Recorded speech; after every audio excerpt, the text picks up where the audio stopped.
Hello everybody, David Shuster here. The power of Alexandria Ocasio-Cortez keeps intensifying, and we just got another reason why. On the House floor, AOC delivered one of her most passionate and compelling speeches to date. She spoke out against a Republican bill that allows immigration authorities to detain and deport undocumented migrants who are merely suspected of theft. AOC started by noting the GOP hypocrisy. We stand here just 2 days after President Trump gave unconditional pardons to violent criminals who attacked our nation's capital on January 6th. And these are the people who want you to believe, who want us to believe that they're trying to, quote unquote, keep criminals off the streets. When they are opening the floodgates. I want the American people to know what is in this bill.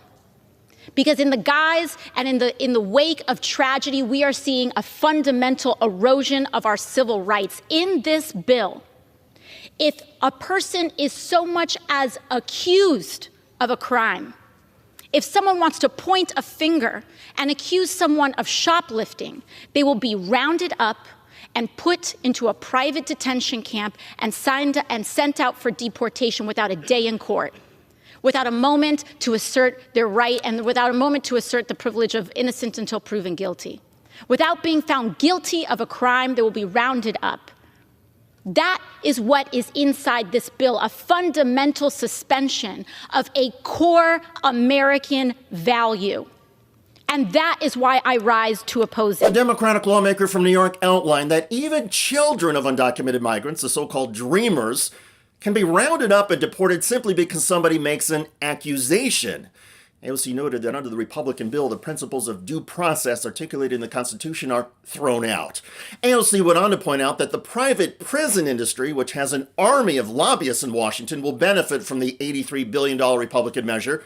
Private prison companies have already seen their stocks soar as the bill has moved through Congress. I want folks at home to look. Look at what members of Congress are invested in private prison companies who receive this kind of money, and look at the votes on this bill. It is atrocious that people are lining their pockets with private prison profits in the name of a horrific tragedy and the victim of a crime. It is shameful. It is absolutely shameful. The bill is called the Laken Riley Act. It was named after a Georgia nursing student who was murdered by a Venezuelan man who had entered the United States illegally. 2 months before the killing, the man was arrested for possession of stolen property, but was not held in jail and did not face immigration and customs enforcement processing. Laken Riley's killing and the status of her murderer generated huge media attention. However, civil rights experts say the Republican bill has been sloppily written, tramples on the Constitution, and has no safeguards to protect people who are falsely accused or victimized by bigotry and racism. AOC argued that Republicans, in their frenzy to take action against migrants, are being willfully blind to the horrific consequences that are coming. So when a private prison camp opens in your town and they say, we didn't know this was going to happen, know that they did, and they voted for it. When a dreamer is disappeared from your classroom, when the President of the United States destroys what is left of the Constitution as he's announced in this attack on birthright citizenship, they will all say, we didn't know this was coming. And I want the American people to know that they did. This vote represents it. And with that, I yield back. Thank you very much. AOC's moral clarity, precision, and compelling defense of civil liberties stands in stark contrast to lawmakers in both parties. In some ways, AOC is a throwback to an era when congressional floor debates were marked by persuasive arguments and logic, instead of by radical claims and unhinged rhetoric. The contrast between AOC's high-minded intellectual approach and the jingoistic stupidity promoted by most lawmakers is especially striking when you consider how countless Republicans are reacting to President Trump's pardons of the violent January 6 convicted felons. Watch. I think they were absolutely justified. Again, I don't know all the cases. I certainly don't want to pardon any violent actors, but there was a real miscarriage of justice here. So I'm totally supportive of it. For violent offenders, are you comfortable with that? I haven't seen the details, but I think a lot of those pardons were definitely well deserved. Do you think it's appropriate to pardon people who assaulted police officers?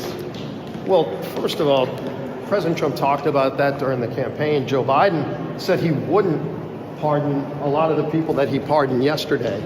Are you comfortable with these pardons for January 6th offenders? Look, as I've said, Sorry. as I've said before, we're looking forward to the next 4 years, not the last 4. What message does this send to police officers who were there that day? If we're the party of law and order, what about the officers? What about the people that were attacked? The officers that were attacked that day? You guys ask the same questions of Biden. Ask the same questions of Biden. Not exactly a profile encouraged by Republicans who are not comfortable with President Trump's pardons. But instead of speaking clearly and directly, as AOC did against the Lincoln Riley Act, Republicans deflect, dodge, and hide over the controversial January 6 pardons. The GOP and countless Democrats would be wise to emulate Alexandria Ocasio-Cortez. Her authenticity and transparency are resonating with a public that is desperately seeking straight talk and courage from Washington politicians. A lot of Americans may not agree with AOC in some of her policy positions, but everybody knows where AOC stands. And that clarity is generating respect and powering AOC's ongoing political rise. A growing number of Democrats say her willingness to speak the truth and take a stand, even when it's unpopular, has inspired countless younger voters and has separated AOC from the Democratic Party establishment. And as we've seen in recent elections, being part of the anti-establishment can be political rocket fuel. At 35 years old and after 3 terms in the U.S. House, Alexandria Ocasio-Cortez seems to have found a way to leverage that boost while simultaneously maintaining respectful connections with the political insiders and Democratic establishment elite. Straddling the Democratic establishment and the progressive populist movement can be tricky. But lawmakers across the spectrum, including Republicans, are marveling at AOC's growing power and influence. She has a huge following among younger voters. She has built a social media community that is unparalleled for a member of Congress, and she has become something of a cultural icon. It is a remarkable mix with endless potential, which is why many Democrats and even some Republicans believe that AOC's impact on American politics will only grow and that her election to higher office, perhaps as New York governor or as a U.S. senator, is inevitable. By the way, one of AOC's Democratic House colleagues recently fact-checked President Trump to his face over the California wildfires. Mr. President, if I can just defend FEMA a little bit. Yeah. They brought thousands of people in. I don't know how they're doing in other states. They're doing a good job for us here. They've got a huge center that's open from 9 in the morning till 8 at night.